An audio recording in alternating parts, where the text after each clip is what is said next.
खुल तो गई, पर केवल रात को खुलती थी।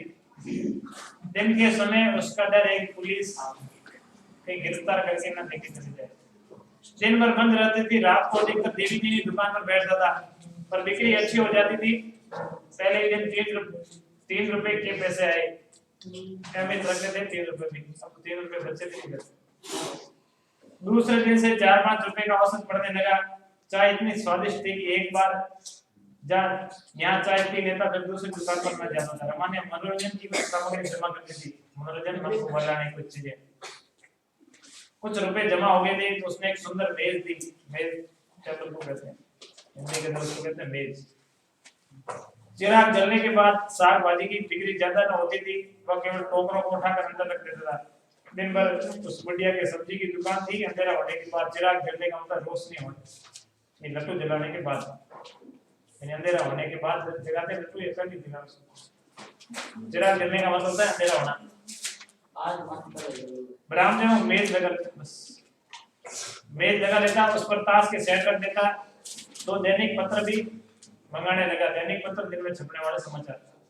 दुकान चल निकली। उन्हें 3-4 घंटों में 6-7 रुपए आ जाते थे और खर्च निकालकर 3-4 रुपए बचते रहते थे। रोजाना के 3-4 रुपए बच जाते, अब 3-400 के बराबर। इन 4 महीनों में तपस्या ने रमा की भोग लालसा को और प्रचंड कर दिया। जब तक हाथ में रुपए न थे वो मजबूर था। पैसे रुपए नहीं थे तो खर्चा नहीं करता था, लेकिन उसके पास रुपए टिकते नहीं। जो रुपए आए ऐसा आराम के लिए उड़ाने शुरू कर दिए। रुपए आते ही शहर सपाटे की धुन सवार हो गई। धुन सवार होना गलत लग जाना। सिनेमा की याद भी आई। रोज के व्यवहार की मामूली चीजें उन्हें अब तक वो टालता जाता था। मामूली चीजें हमेशा के व्यवहार की दैनिक उपयोगी चीजें थी, किसी न किसी बहाने से टालता रहता। लेकिन जो रुपए आए वापस वही पुरानी चीजों की लत लग गई। अब आबाद रूप से आने लगे। देवी दिन के लिए वो एक सुंदर रेशमी चादर लाया। देवी दिन कौन था भाई? देवी दिन कौन था? कौन रहता था? कहाँ पे? उस व्यक्ति का नाम क्या था? कहाँ पे मिला भाई देवी दिन उसको? ट्रेन के अंदर उसकी मुलाकात होगी। किराए पैसा भी किसने दिया? और देवी दिन के घर का खर्चा कैसे चलता था? कौन बैठता दुकान के ऊपर? बुढ़िया, उसकी पत्नी। जग्गू के सिर में पीड़ा होती रहती थी। उस बुढ़िया का नाम क्या? जग्गू। देवी देव की पत्नी का नाम क्या था? जग्गू। कौन थी जग्गू? देवी देव की पत्नी, वही उसकी दुकान संभालती थी।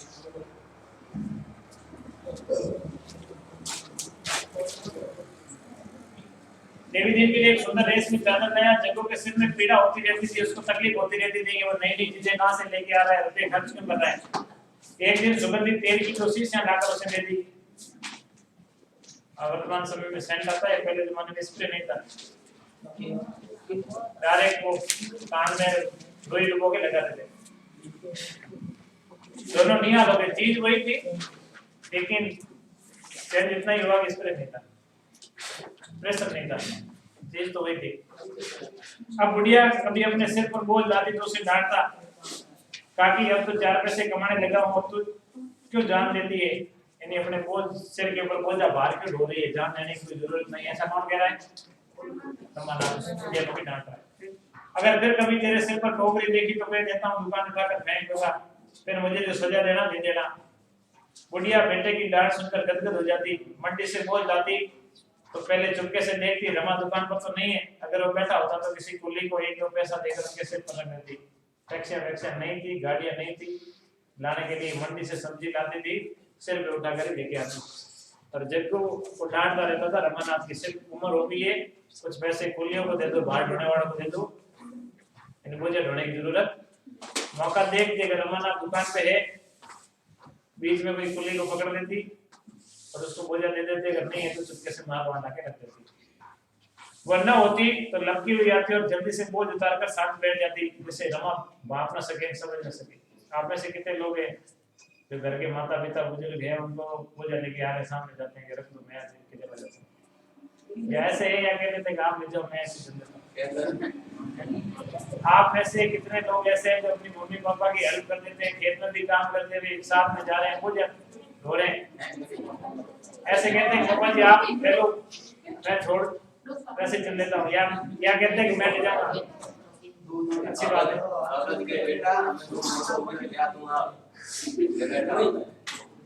एक जिंदगी में याद रखना उसूल, मम्मी ने, पापा ने, बड़ों ने, बूढ़ों ने अपने लिए क्या किया है, कुछ भी किया, लेकिन ये मत कहना कि आपने किया क्या, किया क्या। उनकी पूरी जिंदगी दांव पर लग जाती है, पूरी इज्जत, प्रतिष्ठा, मान सम्मान एक शब्द के कारण। अब बाकी शब्द कितने प्रकार के होते हैं वो आप अलग तरीके से बोल सकते हैं, लेकिन ये मत बोलना है कि आपने किया ही क्या। भाई कुछ भी नहीं किया, तो ये तो काम किया, जैसी प्रसिद्ध थी पालकोस की बड़ा तो किया। उनको उलाना देने से कोई फायदा होने वाला नहीं है। जैसी परिस्थितियां थी उनके पास, जो बेहतर से बेहतर चीज थी वो लाके आपको देने का प्रयास किया है, लेकिन तब उनकी प्रतिष्ठा या जिंदगी पूरा इज्जत दांव पे लग जाती है। एक शब्द बोलते हैं आपने हमारे लिए क्या किया। इस प्रकार के सब अपने अभिभावक माता पिता को नहीं बोलने चाहिए। अब देखें, एक दिन मनोरमा थिएटर में राधे श्याम का कोई नया ड्रामा होने वाला था। मनोरमा सिनेमा घर का नाम है मनोरमा थिएटर। राधे श्याम का कोई ड्रामा या नाटक होने वाला था। इस ड्रामे की बड़ी धूम थी। एक दिन पहले से ही लोग अपनी जगह रक्षित करा रहे थे। रक्षित का मतलब होता है आरक्षित, एडवांस बुकिंग करा रहे थे। रमा को भी अपना जगह रक्षित कराने की धुन सवार होगी। धुन सवार आदत पड़ जाना। सोचा कि रात को टिकट न मिला तो टापते रह जाएंगे। तमाशे की बड़ी तारीफ है। एक वक्त एक के दो देने पर भी जगह न मिलेगी। इसी उत्सुकता से पुलिस के भय को पीछे डाल दिया। ऐसी आपत नहीं आई कि घर से निकलते ही पुलिस पकड़ देगी। दिन को न सही रात को निकलता ही हूँ। पुलिस चाहती तो रात को न पकड़ देती। फिर मेरा वही हुलिया भी नहीं रहा। पगड़ी चेहरा बदल लेने के लिए काफी है। उसको डर था कि पुलिस पकड़ देगी, लेकिन नाटक देखने के लिए, ड्रामा देखने के लिए सिनेमा घर में जाना है। और उसने अपना ड्रामा वेशभूषा चेंज भी कर ली। अपना हुलिया का मतलब चेहरा पगड़ी बांध ली, कर ली वगैरह। लेकिन पुलिस कुछ भी तरह ड्रामा चेंज कर लो, पकड़ ही देगी। पकड़ना होता है। यह मन को समझाकर वो 10 बजे घर से निकला। धीरे धीरे कहीं गए थे। बुढ़िया ने पूछा कहाँ जाते हो बेटा? रमा ने कहा कहीं नहीं, कहा कि अभी आता हूँ।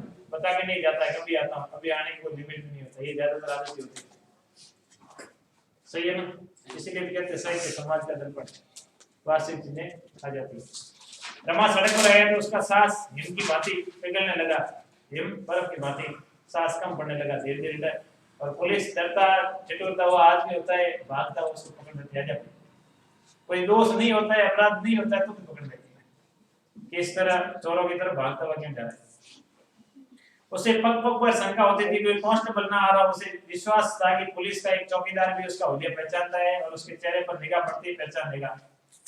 इसलिए वो नीचे सिर झुकाए चल रहा था। सहसा उसे ख्याल आया, गुप्त पुलिस वाले सादे कपड़े पहने इधर घुमा करते हैं। कौन जाने जो आदमी मेरे बगल में आ रहा है, कोई जासूस ही हो, मेरी ओर कितने ध्यान से देख रहा है। ये सिर झुकाकर चलने से ही तो उन्हें संदेह हो रहा है। यहाँ और सभी सामने ताक रहे हैं, ताक रहे देख रहे हैं। भाई शहर में जाएंगे तो एक दूसरे का सामने देखेंगे और ना देखेंगे, लेकिन उस चोर के मन में चोरी रहती है। कोई यूं ही सिर झुकाकर नहीं चल रहा है। मोटरों की रेल ट्रेन में सिर झुकाकर चलना मौत को नेवता है। नेवता मतलब न्योता दे रहा है कि बच्चे लगे चले जाएंगे संसार। पार्क में कोई इस तरह चलकर करे तो कर सकता है, या तो सामने देखना चाहिए, लेकिन बगल वाला आदमी अभी तक मेरी तरफ ताक रहा है। शायद कोई खोकिया है। खोकिया का मतलब जासूस, तो जानकारी रखने वाला। उसका साथ छोड़ने के लिए मैं तंबोली की दुकान पर पान खाने लगा। वो आदमी आगे निकल गया। रमा ने आराम की लंबी सांस ली। तब उसने सिर उठा लिया और दिल मजबूत करके चलने लगा। इस पर ट्राम का भी कहीं पता न था, नहीं उसी पर बैठ लेता। थोड़ी दूर चला होगा कि 3 कांस्टेबल आते दिखाई दिए। रमा ने सड़क छोड़ दी, पटरी पर चलने लगा। वहां थोड़ा सांप के बिल में उंगली डालना कौन सी बहादुरी है। दुर्भाग्य की बात तीनों कांस्टेबलों ने सड़क छोड़कर वही पटरी ले ली। मोटरों के आने जाने से बार बार इधर उधर दौड़ना पड़ता था। रमा का कलेजा धक धक करने लगा। दूसरी पटरी पर जाना तो संदेह को और भी बढ़ा देगा। कोई ऐसी गली भी नहीं जिसमें घुस जाऊं। अब तो सब बहुत समीप आ गए। कांस्टेबल और रमानाथ एक दूसरे के आमने सामने नजदीक आने लगे। क्या बात है, सब मेरी तरफ देख रहे हैं। मैंने बड़ी हिम्मत की, पकड़ बांध दिया। बंदी भी कितनी बेतुकी, एक टीले से ऊपर उठा हुआ है। पगड़ी बांधी थी, वो भी बेतुकी, बिना किसी बनावट के बंधी हुई थी। एक टीले की तरह, रेत के धोरे की तरह ऊपर उठी पगड़ी। ये पगड़ी आज मुझे पकड़ावेगी। बांधी थी कि उसे सूरत बदल जाएगी, पर उल्टे और तमाशा बन गई। हाँ, तीनों मेरी ओर ताक रहे हैं, आपस में कुछ बातें भी कर रहे हैं। रमा को ऐसा ध्यान पड़ा, पैरों में शक्ति नहीं है, शायद सब मन में मेरा हुलिया मिला रहे हैं। अब नहीं बच सकता। घर वालों को तो कितने लज्जित होंगे। जालपा तो रो रो कर प्राण देगी। 5 साल से कम सजा न होगी। कितने साल से कम सजा न होगी? 5 साल से कम सजा है। आज इस जीवन का अंत हो रहा है। पुलिस वाले वैसे ही आ रहे हैं लेकिन वो पकड़ा रहा है। पकड़े जाने के बाद पुलिस वाले नहीं पकड़ते होंगे तो वो पकड़ लेते हैं। इस कल्पना से उसके ऊपर ऐसा आतंक जमाया कि उसके पोशाक जाते रहे। जब सिपाहियों का दल समीप आ गया तो उसका चेहरा भय से ऐसा विकृत हो गया था, विकृत बिना किसी रंग के। उसकी आंखें कुछ ऐसी सत्संग हो गई कि सब अपने को उनकी आंखों से बचाने के लिए वो कुछ इस तरह अपने आदमियों की आड़ बोलने लगा कि मामूली आदमी को भी उसको संदेह होना स्वाभाविक था। ऐसी हरकतें करने लग गया कि मामूली आदमी को उसके ऊपर क्या होने लग गया? संदेह होने लग गया, भ्रम होने लग गया। फिर पुलिस वालों की मंजी हुई आंखें क्यों चूक दी। एक ने अपने साथी से कहा, यो मलिक चोर ना होए तो तुम्हारी टांगें से निकल जाए, यानी ये माना हुआ चोर नहीं होगा तो मैं तुम्हारी टांगों के नीचे से निकल जाऊंगा, ऐसा कहता पुलिस वाला। यानी आदमी घबराता हुआ, भयभीत होता हुआ, लज्जित होता हुआ लगे तो पुलिस वाले तो उनका काम ये चोर पकड़ना अपने आप ही लग जाता है। वो क्या है? चोर है। कस चोरन की नई ताकत है, यानी ये चोर की तरफ देख रहा है। बोला कुछ संदेह तो हमको हुआ है, पर कहो पांडे असली चोर है। नहीं संदेह तो हो रहा है, तो फिर कहो ये असली चोर है या नहीं है। तीसरा आदमी मुसलमान था, उसने रमानाथ को ललकारा, ओ जी पगड़ी जरा इधर आना, तुम्हारा नाम क्या है? रमानाथ ने सीना चोरी के भाव से कहा, हमारा नाम पूछकर क्या करोगे? मैं क्या चोर हूँ? अपने आप ही कह देता है, मेरा नाम पूछ के क्या करोगे? मैं कोई चोर हो गया? चोर नहीं, तुम सा और नाम क्यों नहीं बदलते? सा यानी बादशाह, शहंशाह। रमा ने एक क्षण का आधा पीछा में पड़कर कहा, हीरालाल घर कहाँ है? घर? हाँ घर ही पूछते हैं। सांजापुरा। कौन बोला? रमा सांजापुरा ना गया था, ना कोई कल्पित नाम है, उसे याद नहीं है, बता दे। दूसरा उसके साथ बोला, तुम तो मेरा हुलिया लिख रहे हो। कांस्टेबल ने धमकी दी, तुम्हारा हुलिया पहले लिखा हुआ है, नाम झूठ बताना शकुनत। झूठ बताई। मूला पूछा तो बगले जाकर लगी, महीनों से तुम्हारी तलाश हो रही है, आज जाकर मिले हो, चलो थाने पर। जिसको शक था, जिसका डाउट था, वही हुआ और पकड़ के कहां ले जा रहे हैं? थाने के पुलिस ले जा रहे। ये कहते हुए उसने रमानाथ का हाथ पकड़ लिया। रमा ने हाथ छुड़ाने की चेष्टा करके कहा, भरत लाओ, सब लोग चलेंगे क्या? मुझे कोई देर नहीं समझ रखा है, देर नहीं ग्रामीण। कांस्टेबल ने एक सिपाही से कहा, पकड़ दो इसका हाथ, भाई थाने पर वारंट दिखाया जाएगा। वारंट गिरफ्तारी का आदेश। शहरों में ऐसी घटनाएं मदारियों के तमाशे से भी ज्यादा मनोरंजक होती है। सैकड़ों आदमी जमा हो गए। देवी दिन उसी समय आदमी लेकर लौट रहा था। एक जमाव देखकर वो भी आ गया। देखा 3 कांस्टेबल रमानाथ को घसीटे लिए जा रहे। आगे बढ़कर बोला, है जमादार, ये क्या करते हो? ये पंडित तो हमारे मेहमान है, इन्हें कहाँ पकड़े लिए जाते हो? तीनों कांस्टेबल देवी दिन से परिचित थे। रुक गए। देखने का तुम्हारे मेहमान है, ये कब से? देवी दिन के मन में हिसाब लगेगा, 4 महीने से कुछ पैसे हुए होंगे। मुझे प्रयाग में मिल गए थे, रहने वाले भी यही है, मेरे साथ ही तो आए थे। मुसलमान सिपाही ने मन में प्रश्न होकर कहा, इनका नाम क्या है? पता करता नाम इन्होंने बताया ना होगा। सिपाहियों का संदेह दूर हो गया। पांडे ने आके निकाल कर कहा, जान पर थे तुम मिले हो, नाम कागज नहीं बता दो इनका, तुमसे मिले हैं तो नाम क्यों नहीं बता रहा है इनका? देवी जी ने आधार इंसास के भाव से कहा, मुझसे रौब न जमाना पांडे, समझे यहाँ धमकियों में नहीं आने की। मुसलमान सिपाही ने माधव मध्यस्थ होकर कहा, बूढ़े बाबा तुम तो खामखा बिगड़ रहे हो, इनका नाम क्यों नहीं बता रहे हो? देवी जी ने कातर नेत्रों से रमा की ओर देखकर कहा, आप लोग तो रमानाथ कहते हैं, असली नाम यही है कुछ ये हम नहीं जानते। पांडे ने आंखा निकालकर हथेली को सामने कर कहा, बोलो पंडित जी क्या नाम है तुम्हारा? रमानाथ है हीरालाल? या दोनों? एक घर का एक ससुराल का। तीसरे सिपाही ने दर्शक को संबोधित कर कहा, नाम है रमानाथ, बताओ तो हीरालाल। सबूत हुआ गवाह, यानी गवाही देने के लिए सबूत तैयार है।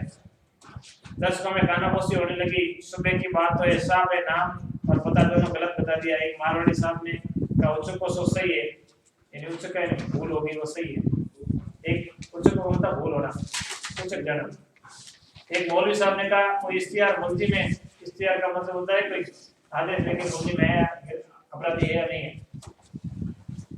जनता को अपने साथ लेकर सिपाहियों को और भी जोर हो गया।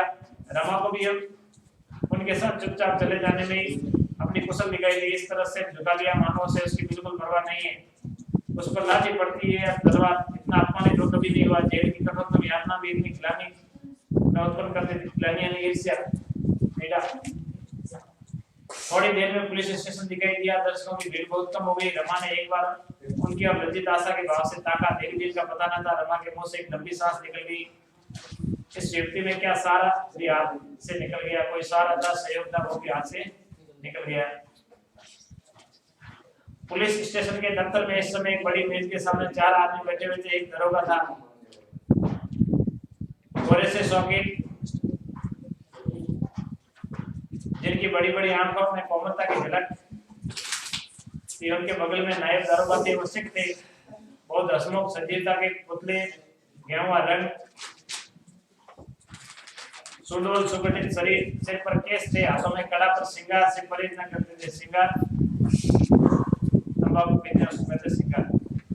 बेड की दूसरी तरफ इंस्पेक्टर और डिप्टी सुपरिटेंडेंट बैठे हुए थे। इंस्पेक्टर अजय सांवला आदमी था, कोड़ी की सी आंखें, फूले हुए गाल और टिकना कर। डिप्टी सुपरिटेंडेंट लंबा चंद्र जवान था, बहुत ही विचारशील और रंगबाजी। उसकी लंबी नाक और उसका मस्तक उसकी खुली ताकि देशों की गवाह। डिप्टी ने सिंगार का एक स्टिकर का बाहरी गवाहों से काम नहीं चल सकेगा, इसमें से किसी को अप्रूवल बनाना होगा। अप्रूवल स्वीकृति देने वाला, कोई और अल्टरनेटिव नहीं होगा, यानी सहायक नहीं होगा। इंस्पेक्टर ने दरोगा की ओर देखकर कहा, हम लोगों से कोई बात उठा तो नहीं रखी? हलब से कहता हूँ, सभी तरह के लालच देकर हार गए। सबों ने ऐसी फुट कर रखी, कोई टूटता ही नहीं। हमने बाहर के गवाहों को भी आजमाया, पर सब कानों पर हाथ रखते हैं, कोई उसकी गवाही नहीं दे रहा है कि चोर है या नहीं है। डिप्टी उस मारवाड़ी को फिर आजमाना होगा। उसके बाप को बुलाकर खूब धमकाया, शायद इसका कुछ दबाव पड़े। इंस्पेक्टर अलग से कहता, आज सुबह से हम लोग यही कर रहे हैं। बेचारे बाप लड़कों के पैरों पर गिरा, लड़का किसी तरह राजी नहीं हुआ। कुछ देर चारों आदमी विचार में मग्न बैठे रहे। अंत में डिप्टी ने निराशा के भाव से कहा, मुकदमा नहीं चल सकता, मुफ्त का बदनामी हुआ, यानी कोई गवाह नहीं है, इसलिए मुकदमा नहीं चल सकता, बेकार की बदनामी हो रही है। इंस्पेक्टर, एक हफ्ते की मोहलत और लीजिए, शायद कोई टूट जाए, पिघल जाए, गवाह देने के लिए राजी हो जाए। ये निश्चय करके दोनों आदमी वहां से रवाना हुए। छोटे दरोगा भी उनके साथ चले गए। दरोगा जी ने हुक्का मंगवाया। फिर सहसा एक मुसलमान सिपाही ने आकर कहा, दरोगा जी नहीं कुछ इनाम दिलवाइए। एक मुलजिम को सुबह पर गिरफ्तार किया, इलाहाबाद का रहने वाला है, नाम है रमानाथ। पहले नाम और सुकूनत दोनों गलत बताई थी। देवीदीन खटिक जो नुक्कड़ पर रहता नहीं है, उसी के घर ठहरा हुआ था। जरा डांट बताइएगा तो सब कुछ उगल देगा। दरोगा देवीदीन वही है जिसके दोनों लड़के सिपाही? जी हाँ वही है। दोनों लड़के कहाँ गए, चले गए थे देवीदीन की? देवीदीन के दोनों लड़के थे, वो कहाँ चले गए थे, क्यों गए थे? घड़ी मिलाने कर सब छोड़े थे, कल बचे। देवीदीन के दोनों लड़के क्या हो गया था उनको? क्यों शहीद हुए थे? स्वदेशी आंदोलन के लिए विरोध करते हुए दोनों लड़के क्या हो गए थे? इतने में भी दरोगा के सामने हाजिर किया गया। दरोगा सिपाही को कहते हैं, जो मुंशी होता है उसको। दरोगा ने उसे सिर से पांव तक देखा, मानो उसके मन में हुलिया मिला रहे। हुलिया मिलाना शकल को कहते हैं। हुलिया किसको कहते हैं? शकल या चेहरा मिलाना। पुलिस के पास उसका फोटो होता है अपराधी का, उसका चेहरा, इसको कहते हैं हुलिया। क्या कहते हैं? हुलिया। शकल सूरत के लिए भी होता है, फेस।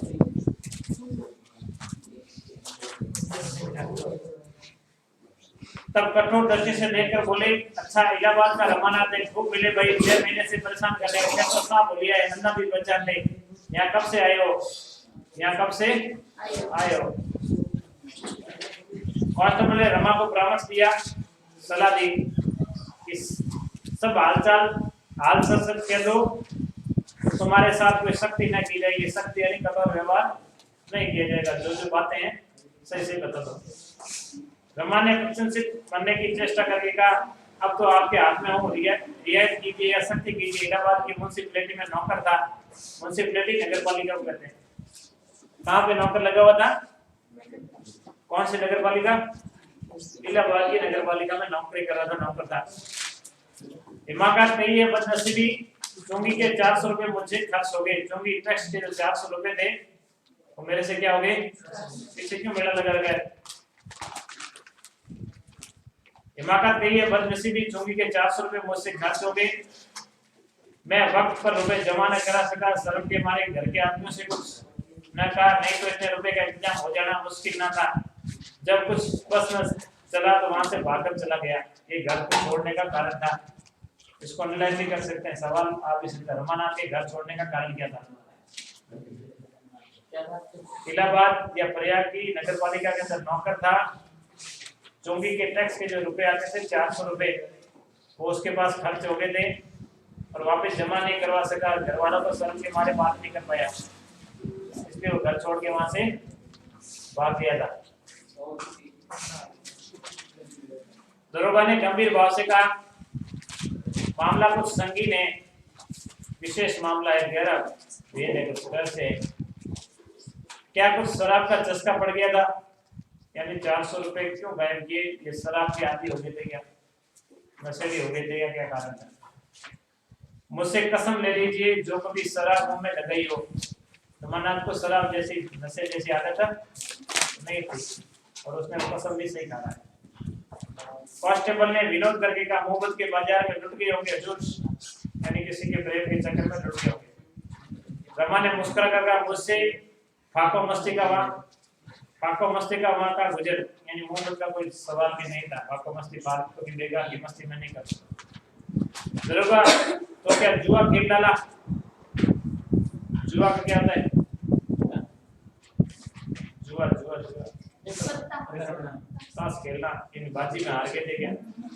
या बीवी के लिए जेवर बनवा डाले, या बीवी के लिए जेवर बनवा डाले और इस बात आ गई, क्या किया था उसने? रुपए का जाल के लिए क्या बना दिए थे? क्या नहीं बना दिए।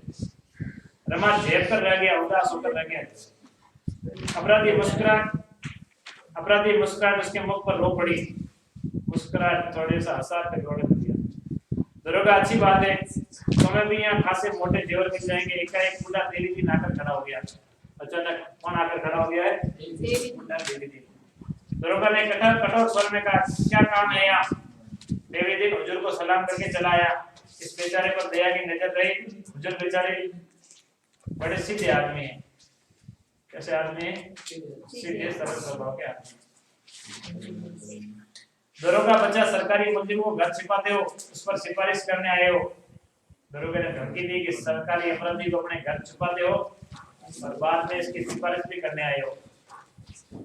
देवी दिन, मैं क्या सिफारिश करूंगा हुजूर, 2 कौड़ी का आदमी है, 2 कौड़ी का आदमी गिरा हुआ बंदूक नीचे स्टूडेंट। दरोगा जानता है इन पर वारंट है, सरकारी रुपए गबन कर गए। कैसे रुपए गबन कर गए? सरकारी रुपए। गबन का मतलब क्या हो गया? घोटाला कर गया, गड़बड़ी कर दी सरकारी रुपए की। और सरकारी रुपए किसके थे? इलाहाबाद नगर पालिका के। इलाहाबाद नगर पालिका। कितने रुपए उसने चुका दिए थे? कितने बाकी रहे थे? 400 रुपए।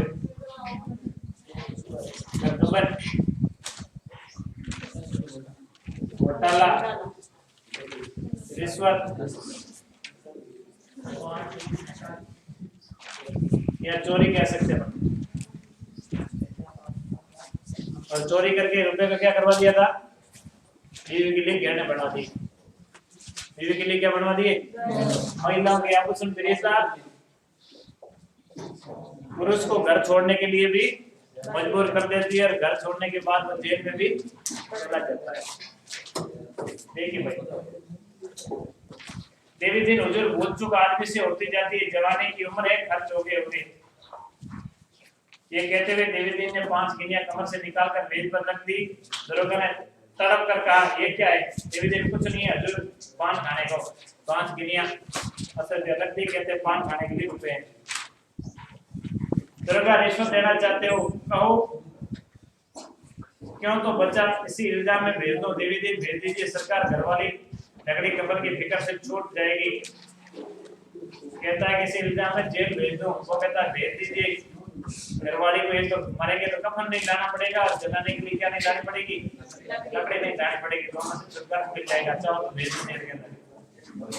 वहीं बैठा आपको दुआ दूंगा। जेल जाने के लिए तैयार हो गया, 10 लोगों को पुलिस वाले भी नहीं ले जाते। के अंदर डाल लूंगा, ले जा भाई, वही दाल रोटी खिलाना। ऐसे लोगों को पुलिस वाले भी नहीं ले आते। बुड्ढे को धमकी दी कि अंदर डाल लूंगा, तो ले जा भाई के घर वाले को कपड़ नहीं लाना पड़ेगा, दिलवाने के लिए लगने नहीं लानी पड़ेगी, वही बेटा आपसे कोई दरोगा अभी ने छुड़ाना है तो 50 गिनिया लाकर सामने रखो। कितनी गिनिया लाने कह रहा है, रुपए 50 रुपए लाके जानते हो इनकी गिरफ्तारी पर 500 रुपए का इनाम है। कितने रुपए का इनाम था? देवी दिन आप लोगों के लिए इतना इनाम क्या है? ये गरीब परदेसी आदमी है, जब तक जिएंगे आपको याद करेंगे। दरोगा बक मत कर, यहाँ धर्म कमाने नहीं आया हूँ। देवी दिन बहुत तंग हो हजूर, दुकानदारी तो नाम किए कांस्टेबल बुढ़िया से मांग जाके। कांस्टेबल किसको कहता है? किससे मांग जाके? बुढ़िया से मांग। बुढ़िया का नाम क्या? जग्गो, उससे मांग कर लेके आ जाता है। देवी दिन कमाने वाला तो मैं ही हूँ भैया, लड़कों का हाल जानते ही हो। पेट काट कर कुछ रुपए जमा कर रखे थे, जो सातों धाम के चला आता हूँ, बहुत तंग हुआ था। सातों धाम 7 धामों की यात्रा करने के लिए रुपए रखे थे, अब तो बहुत तंग हो गया और लड़के भी चले गए। दरोगा तो अपनी गिनिया उठा ले, इसे बाहर निकालो। देवी दिन आपका हुक्म है तो लीजिए, जाता हूँ, धक्के क्यों दिलवाएगा? दरोगा कांस्टेबल से इन्हें हिरासत में रखो। इसे किस में नहीं रखो? क्या भाई बैठ जा, आपको जाना चाहिए। मुंशी को इनका बयान लिख ले। इसके लिए कह रहा है, मुंशी कहना चाहता है कि अपने बयान लिख ले। देवी दिन के होठ आवेश में गुस्से से कांपने लगी, बड़बड़ाने लग गया। उसके चेहरे पर इतनी व्यग्रता रमा ने कभी नहीं देखी थी, जैसे कोई चिड़िया अपने घोंसले में कौवे को गुस्से देकर वीर हो गई। वीर कौन सा परेशान। वो 1 मिनट तक खाने के द्वार पर खड़ा रहा, फिर पीछे फिरा और एक सिपाही से कुछ कहा, तब धक्का हुआ सड़क तक चला गया। मगर एक ही पल में फिर लौटा और दरोगा से बोला, हुजूर 2 घंटे की मोहलत न दीजिएगा, 2 घंटे की मोहलत दे दो, 2 घंटे की छूट दे दो, जितने पैसे चाहोगे तो दे दो। रमा अभी वहीं खड़ा था, उसकी ये ममता देखकर रो पड़ा। बोला, दादा अब तुम हैरान ना रहो, मेरे भाग्य में जो कुछ लिखा है वो होने तो मेरे पिता भी यहाँ होते तो इससे ज्यादा और क्या करते। मैं मरते दम तक तुम्हारा उपकार दम तक भलाई। उपकार का मतलब क्या होता है? 2 शब्द होते हैं, उपकार और अपकार। उपकार का मतलब भलाई, अपकार का विलोम शब्द बुराई। किए हुए को मानता है उसे कहते उपकार या भलाई। देवी जी चला गया तो दरोगा ने सर्वज्ञता से भरे हुए स्वर में कहा, रुकिए। देवी जी ने आगे पहुंचते हुए कहा, कैसी बात करते हो भैया, जब रुपये मत तो देवी दिन पीछे हटने वाला आदमी नहीं है। इतने रुपए तो एक दिन जुए में हार जीत गया हूँ, जुए यानी ताश के अंदर हार जीत गया हूँ।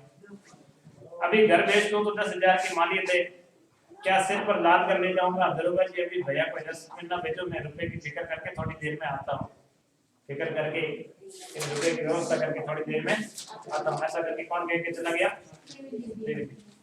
देवी जी चला गया तो दरोगा जी ने सर्वज्ञता से भरे हुए स्वर में कहा, है तो खुला मगर बड़ा नेक।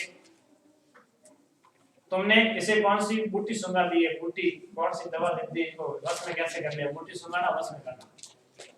जमाने का गरीबों पर कभी रंग आता है। दरोगा ने मुस्कुरा कर कहा, पुलिस को छोड़कर इतना और कहिए, मुझे तो यकीन नहीं 50 गिनिया लावे।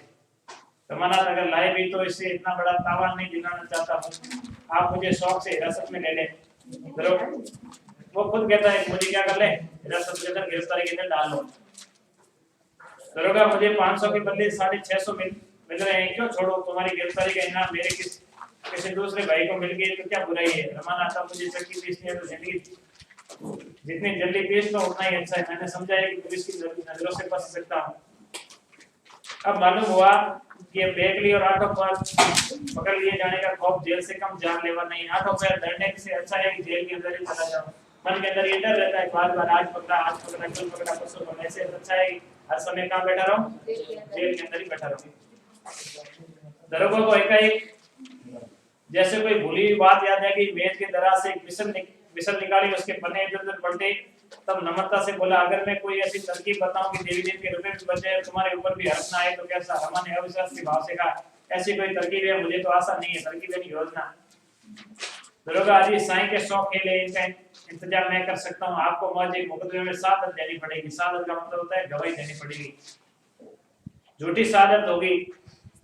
दरोगा नहीं, बिल्कुल सच्ची, बस समझ लो आदमी बन जाओगे, म्युनिसिपैलिटी के पंजे से छोड़ नहीं जाओगे। शायद सरकारी परवरिश भी कर दो। परवरिश का होता है सरकारी सलाह भी मान लो। ये अगर चालान हो गया तो 5 साल से कम की सजा होगी। मान लो इस वक्त देवी तुम्हें बचा भी ले तो बकरे की माँ कब तक खैर मनाएगी? जिंदगी खराब हो जाएगी। तुम अपना नफा नुकसान तो समझ लो, मैं जबरदस्ती नहीं करता। दरोगा जी ने डकैती का वृत्तांत का सुने, रमा ऐसे भी मुकदमे समाचार पत्रों में पढ़ चुका था। संशय के भाव से बोला तो मुझे मुखबिर बनना पड़ेगा और ये कहना पड़ेगा कि मैं इस डकैती में शरीक था। शरीक का मतलब भागीदार हुआ था। ये तो